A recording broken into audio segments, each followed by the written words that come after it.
Reflections on the Emplate War, a Generation X-based fic. Chapter 1. A Savior Appears. It had been a most aggravating morning at the Xavier Institute. It had begun when Sean and Emma had arrived with all their charges, and given that they arrived in a rental vehicle, it was obvious that the cause was not a good one. It had been fortunate that when Emma had contacted the school as they arrived, it had been Dr. Hank McCoy who had answered the call. Hank McCoy, also known as Beast, was one of the best minds on the planet. In fact, his scientific mind was one of the best to handle the situations that he was facing. The teenager that was now in his own office was sitting in a chair, keeping up an apparent air of defiance, no doubt due to the information he could get about the events that had happened. In fact, the suspicions that were voiced about the child being a time traveler had prompted him to request someone else to be present for when he started to find out the course of events that led to this moment.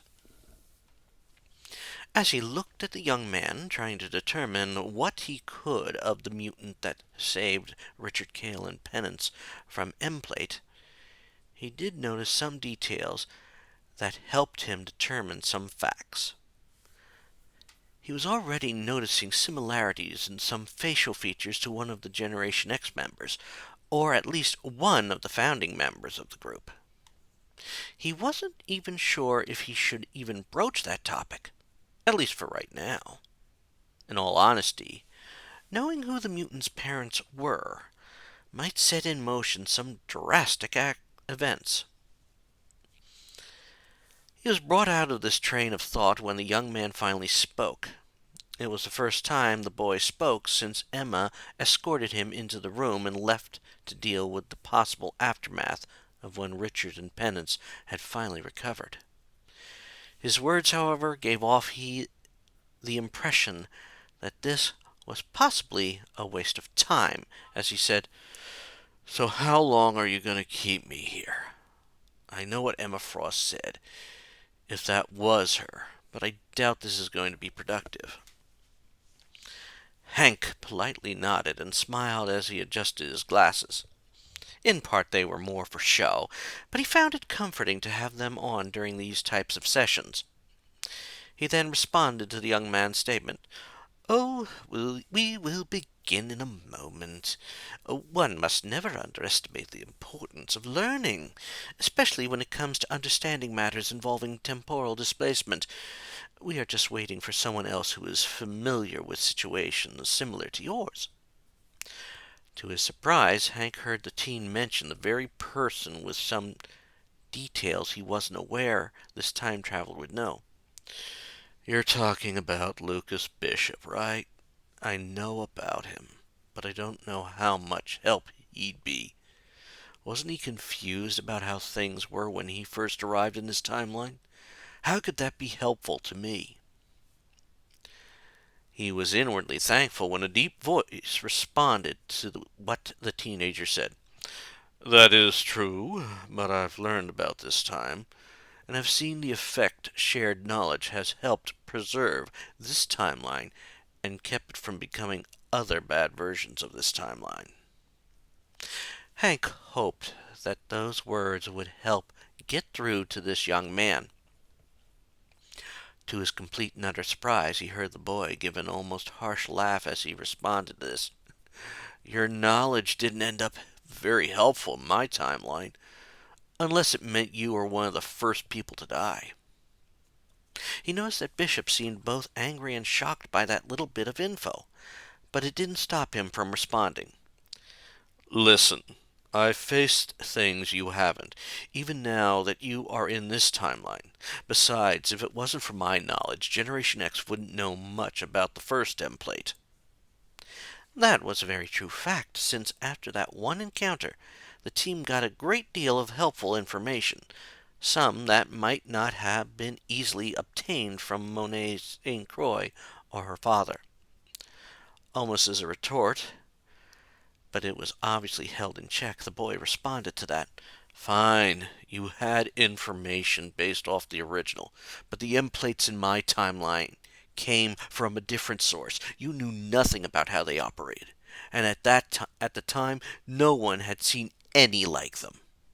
They had caught you in a gruesome trap that no one saw coming. The statement had an effect on Lucas, causing him to stagger back as if slapped. Hank figured now would be the right time to get the teen to open up about the timeline he came from. He leaned forward a little in a hope to look kindly and said, "Then I think now would be a good time to tell us about that timeline. I will admit that I am curious about what happened there, since you are hinting it is worse than others." He thought for a moment about the timeline that had come to be known as the Age of Apocalypse, where a darker version of himself and the mutant known as Nate Gray were from.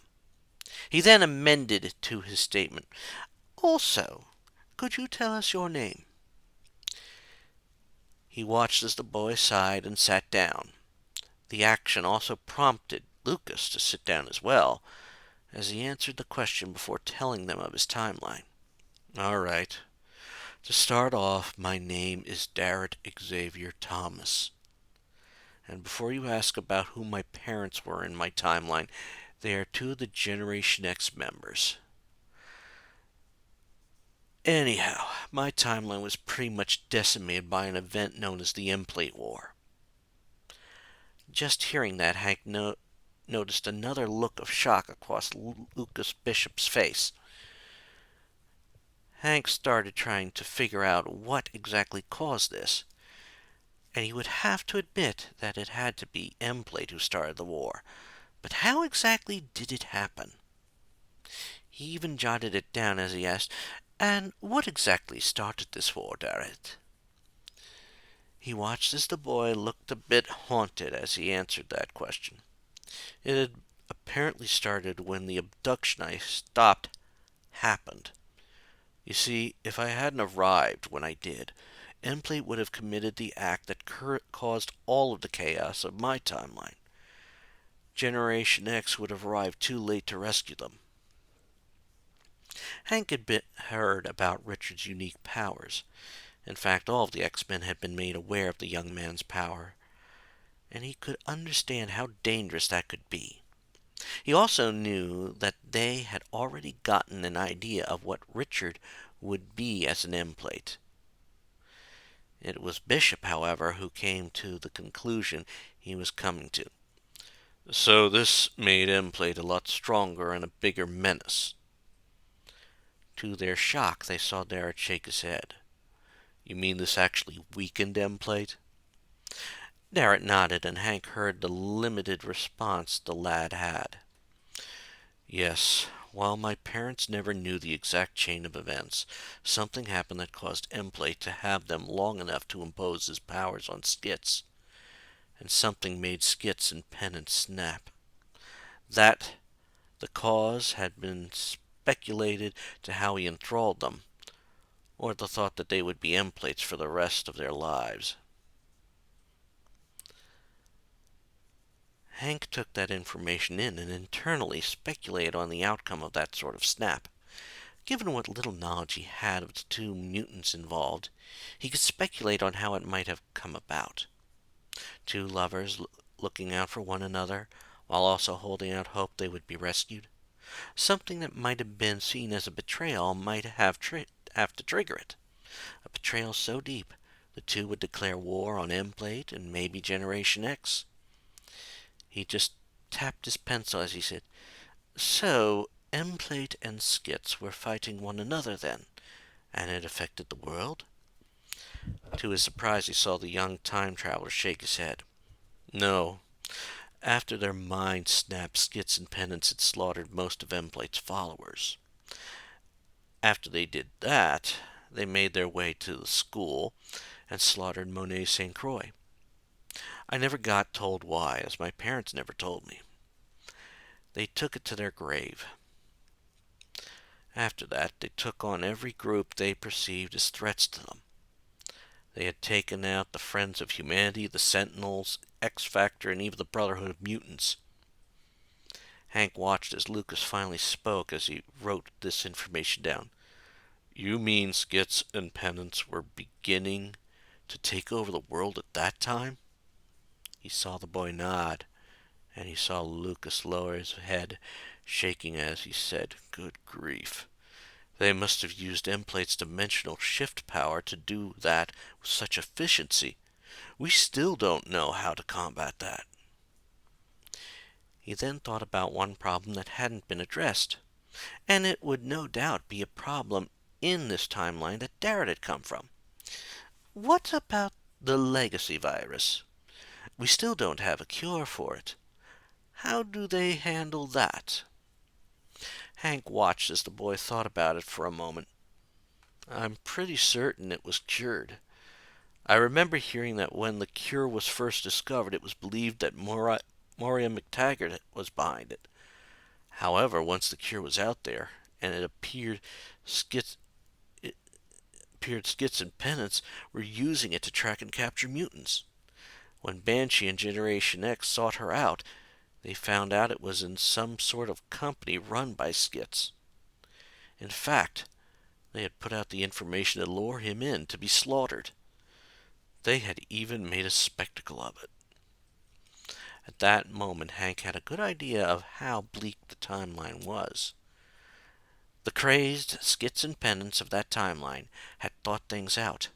With the fact that Generation X would be more on their guard than the other groups, and the addition of a cure for legacy meant that they were able to lure out their main threats next to Emplate. He then wondered about the team, and he could tell that Lucas was thinking the same thing as he asked, what happened to Generation X at the time? From what you said, they were down to 2 people by this point, unless they took others on during this time. He watched as the young man lowered his head as if recalling something unpleasant. He realized what it was when Darrett spoke again. Well, Emplate and his lover had joined the team when he realized that Skits and Pennants had snapped. Some of those details are fuzzy. What I do know is that after Banshee was killed, the team split with some following Emplate and some staying with Emma. I think the thought process was that some would try to find a safe place for those trying to fight back, while the others thought it was possible to hide themselves as Emplates. Both were better than the idea of being like livestock.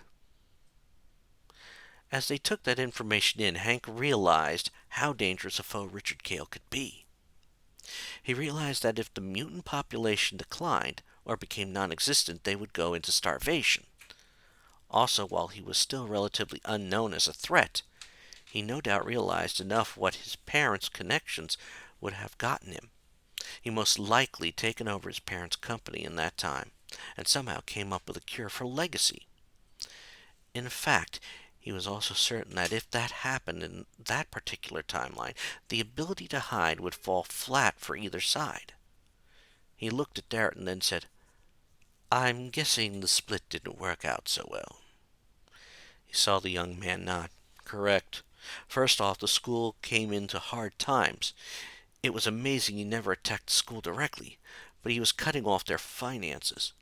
M's company came under fire and was slowly being cut off from all their income sources. Her company was also being taken over by another company. It turned out to be a company headed by Skits to take over the school. This was discovered when Emma was called to meet with the company head. I think besides my parents, 2 others were part of the rescue operation. But while those 2 were captured, my parents were kept out. During that meeting, Emma relayed to all of them Skits had already taken out Emplate and his small group. At that moment he saw Bishop hang his head and respond in a haunted voice. And the Emplate hordes started showing up. They would have no way to stop them except for killing them. No wonder they took out the bigger X groups. They'd either get willing people or get rid of possible threats. That doesn't answer what happened to regular humans. They wouldn't want to become emplates, especially the ones who hate mutants. He watched as Darrett shook his head. I don't know. There were some rumors that he found a way to change humans into mutants, but he had pretty much driven the human population to extinction. All that were left on the planet were mutants and emplates, and the mutants were either livestock or had made their way to the savage land. It was there my parents found the unlikeliest of allies, Professor Xavier and Apocalypse. The more Hank heard about this timeline, the more he found it disturbing. Some combination of events had turned two adversaries into allies, that being the whole situation that the mutant species was in. He thought about that and eventually said, such an unlikely duo to be the bastions of hope. Using the savage land is also an interesting choice, given how it negates mutant powers. He saw Lucas nod in agreement, as he said, indeed, and it isn't easy to see Apocalypse doing something helpful. I've seen the chaotic timeline where he achieved his goal, and he's even worse with all the power he had. It wasn't a good place. He watched as Darrett looked at Lucas and asked, did you ever find out if those two were in that timeline? When the older time traveler shook his head, he was surprised when Darrett said, I would be surprised if they were alive. When they finally eliminated and taken over the world, they openly declared war on Apocalypse. Something about a history with Skitz's family. Hank jotted that down, determined to start looking into the Cale family at that bit of news. He knew Apocalypse had been around a long time, but were there people fighting him long before the X-Men knew of his existence? And if so, how did they keep it secret? It appeared that the Cale family had a lot more going on than Richard Cale would admit or knew about. It was Lucas who prompted the teen to explain more, if he could. So, it was possible Apocalypse was still seen as a threat. Did those two ever have that face-off? At that point, Hank had a feeling what the answer to that question would be. As expected, he saw the boy nod. Yes, it did happen, and it was unfortunate for mutants. My father had gone on a mission with Apocalypse and some others to try and find some sort of weakness in Skitz's command. They had even gone to Skitz's ancestral home. When they got there, however, they ended up walking into a trap. From what my mother had told me, since they had some video equipment with them, there was a sword surrounded by black flames. I still can't fathom how that happened, but before they could react to the strange sight, Skitz and Penance attacked. Some of the images they had gotten showed a genuine scared look on Apocalypse's face. I think at that point my mother knew that our hideout was no longer safe, and we fled there. The boy paused long enough to look Hank straight in the eyes. We had left that savage land, and not too long after that we left, the Emplates invaded, and they weren't hindered by the place's strange abilities. Hank wrote that down, especially the sword. He had recalled reading somewhere about a certain class of knights that had such a weapon, but he would have to hunt for that information again.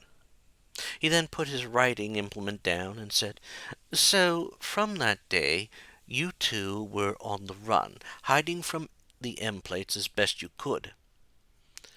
He watched as Darrett nodded and closed his eyes. Correct. For years we moved from place to place. My own power had developed, and it was helpful to create an early warning for us. Eventually we were able to find out about something. It seemed that things weren't far off on something being hidden at the Cale ancestral home, and we made our way there. We had been able to sneak in and then find our way to the secret vault. I was amazed by some of the things I saw there, but the key thing was a small serpent-like item eating its own tail. We had just found it when they attacked us. Somehow someone else had infiltrated them, as someone had posed as Skitz, and allowed me to grab the magical thing." Hank steepled his fingers and looked at the teen. "And it was then you arrived in our time and stopped Emplate's plan, causing him to retreat with, if I recall some things I've been told, Aura, who was an adopted cousin to Richard. You have, in essence, prevented that timeline from coming to be." Inwardly, however, he amended it, since if certain theories were correct, it would have been created regardless as a parallel timeline. He watched as the teenager nodded. "Yes, but even after the two fled, I thought I should kill them, since it was still possible they could become those evil figures. I could see the fear in their eyes just before they passed out. After that, Generation X came in, and we were all brought here." Hank nodded once and then responded, "Indeed. No doubt the whole experience they went through had an effect on them. This is why they separated the two." He saw Lucas nod as he said, "Indeed.